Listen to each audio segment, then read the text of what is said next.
الحمدللہ رب العالمین والصلاة والسلام علی رسولہ الکریم اما بعد۔ فطرہ ادا کرنے کے احکام و مسائل۔ رمضان المبارک کے آخری ایام سے ہم گزر رہے ہیں،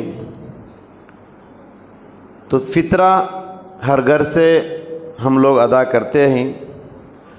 تو فطرہ کسے کہتے ہیں؟ رمضان کے ختم ہونے پر عید کی نماز کو جانے سے پہلے جو ادا کیا جاتا ہے اس کو فطرہ کہا جاتا ہے، صدقہ فطر اسے کہا جاتا ہے۔ فطرے کا حکم کیا ہے؟ ضروری ہے یا ضروری نہیں ہے؟ دیکھیے، فطرہ ادا کرنا فرض ہے، یعنی کمپلسری ہے، ضروری ہے۔ بخاری شریف اور مسلم شریف کی حدیث ہے، حضرت ابن عمر رضی اللہ تعالیٰ عنہما سے روایت ہے، رسول اللہ صلی اللہ علیہ وسلم نے فرض کیا، فرض رسول اللہ صلی اللہ علیہ وسلم زکوٰۃ الفطری۔ رسول اللہ صلی اللہ علیہ وسلم نے صدقہ فطر کو فرض قرار دیا، یعنی ضروری قرار دیا۔ تو معلوم ہوا کہ فطرہ کوئی ایسی بات نہیں کہ ادا کرے تو چلے گا، نہیں ادا کرے تو چلے گا، ایسی بات نہیں۔ ایک مسئلہ یہ ہے کہ فطرہ کس پر واجب ہے، کون ادا کرنا کس کی طرف سے ضروری ہے، کون ادا نہیں کر سکتا۔ فطرہ ہر مسلمان پر واجب ہے جس کے پاس بھی ایک دن ایک رات کی خوراک سے زیادہ خوراک ہو، ایک دن ایک رات سے زائد کی خوراک اپنے اور اپنے زیر کفالت جو بھی ہیں، بیوی ہیں، بچے ہیں، اس کے والدین ہیں، ان سب کے لیے ایک دن ایک رات سے بڑھ کر کھانے کے فوڈ آئٹم ہو تو اس پر فطرہ واجب ہے۔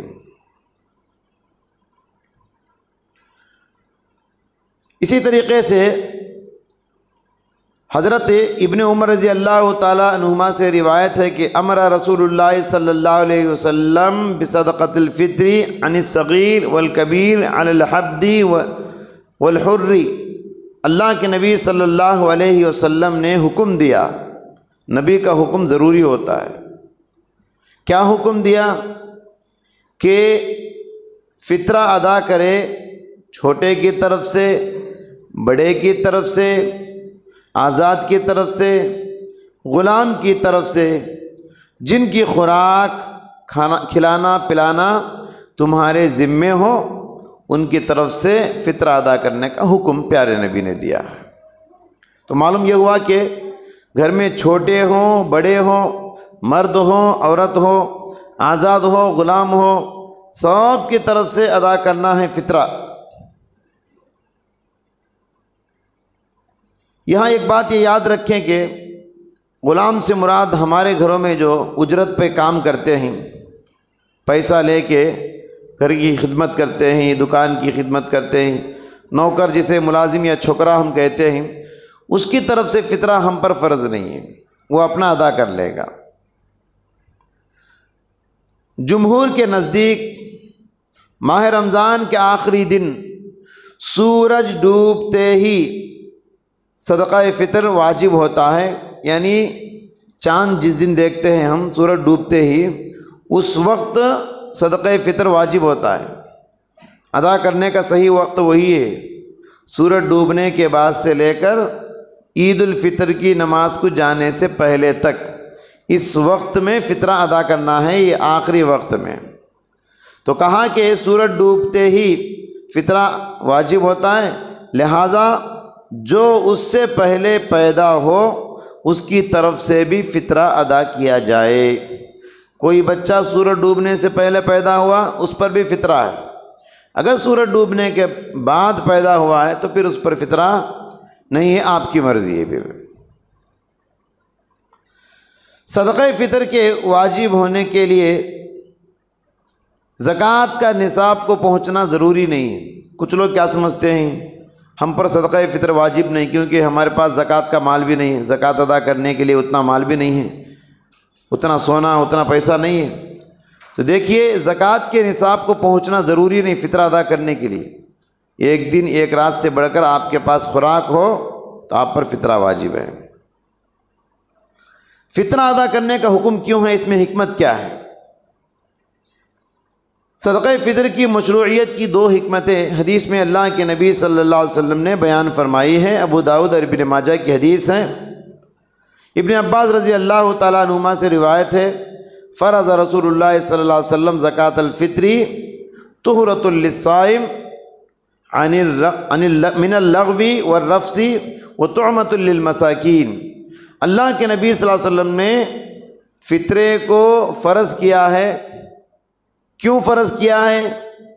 کہتے ہیں طہرۃ للصائم، روزہ دار کو پاک کرنے کے لیے۔ روزے کی حالت میں جو بھی بیکار باتیں ہوتی ہیں، جو بھی لایانی باتیں، بے حیائی کی باتیں کچھ بھی زبان سے نکل جاتی ہے تو روزے دار کو فطرہ پاک کرتا ہے، پہلا فائدہ۔ دوسرا فائدہ یہ ہے کہ فطرہ ادا کرنے سے مسکین کو فائدہ ہوتا ہے، اس کو کھانا ملتا ہے۔ تو لہٰذا یہ دو فائدے ہیں فطرے کے۔ فطرہ کن چیزوں سے نکالنا چاہیے؟ دیکھیے ابو سعید خدری رضی اللہ تعالیٰ عنہ سے روایت ہے، كنا نخرج زکاة الفطر صاعا من طعام او صاعا من شعیر او صاعا من تمر او صاعا من اقط او صاعا من زبیب۔ کہتے ہیں کہ ہم اللہ کے نبی صلی اللہ علیہ وسلم کے زمانے میں کھانے کی چیزوں سے فطرہ نکالتے تھے۔ جو میں سے 1 سا، کھجور میں سے 1 سا، پنیر میں سے 1 سا، اور اسی طریقے سے منقع جسے کہتے ہیں، منقع میں سے 1 سا۔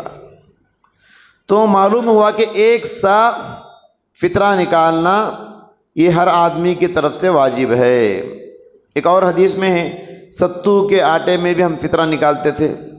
تو معلوم یہ ہوا کہ ہم جو کھاتے ہیں، ہم چاول کھاتے ہیں تو چاول میں سے فطرہ نکالیں گے، گیہوں کھاتے ہیں تو گیہوں میں سے فطرہ نکالیں گے۔ ہماری روزانہ کی جو عادت ہے کھانے پینے کی، اس میں سے 1 سا، 1 سا کا مطلب ہے 2.5 kg، 2.5 kg فطرہ ہر آدمی کی طرف سے ہم کو نکالنا ہے۔ انشاءاللہ فطرے کے احکام انشاءاللہ کل کے درس میں مزید معلومات آپ کے سامنے آئیں گی۔ تو انہی باتوں پر آج مختصر کرتے ہیں۔